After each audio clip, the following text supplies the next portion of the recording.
Hi, I'm Tyler Tsujimoto with Tsujimoto Fitness in Midvale, Utah. Right now I want to talk to you about how to properly do a sit-up for the Air Force Reserve physical fitness test. There's a couple things that the Air Force needs to make sure that you do properly in order for them to count your sit-ups as an actual sit-up. You have to be able to complete 42 sit-ups within 1 minute, at least 42 sit-ups. So I'm going to go through the proper positioning and movement, how to do it, and then we'll demonstrate it from there. So you're going to start in a seated position, knees bent, feet flat on the ground. Now when you do this test for the Air Force, you're actually going to have a partner that holds your feet on the ground for you. I don't have that luxury today, so I just brought some dumbbells out and set those down. I'm putting my toes underneath the handles of the dumbbells to help hold my feet down on the ground, just to mimic having a partner hold them down for you, okay?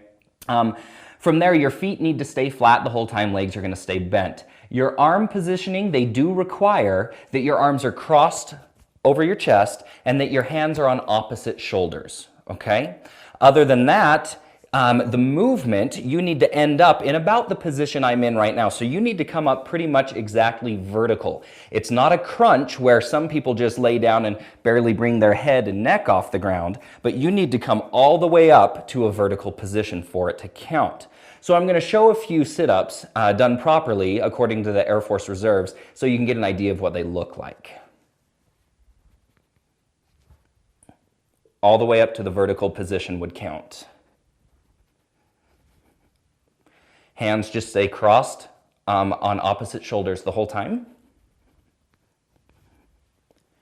And you want to make sure that when you go down, you lay all the way down as well. Head and upper back should touch the ground. And you want to make sure so that we're using the right muscles, keep the emphasis of the contraction on the abdominal muscles to make sure they're doing the work.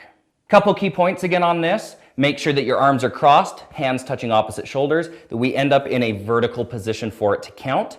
You have to do 42 in 1 minute, and if you don't have somebody to hold your feet down while you're practicing these, just get a pair of dumbbells or even stick the front of your feet underneath the bottom of your couch or something like that to help hold you in place. This is Tyler Tsujimoto with Tsujimoto Fitness, and this has been how to properly do a sit-up for the Air Force Reserves.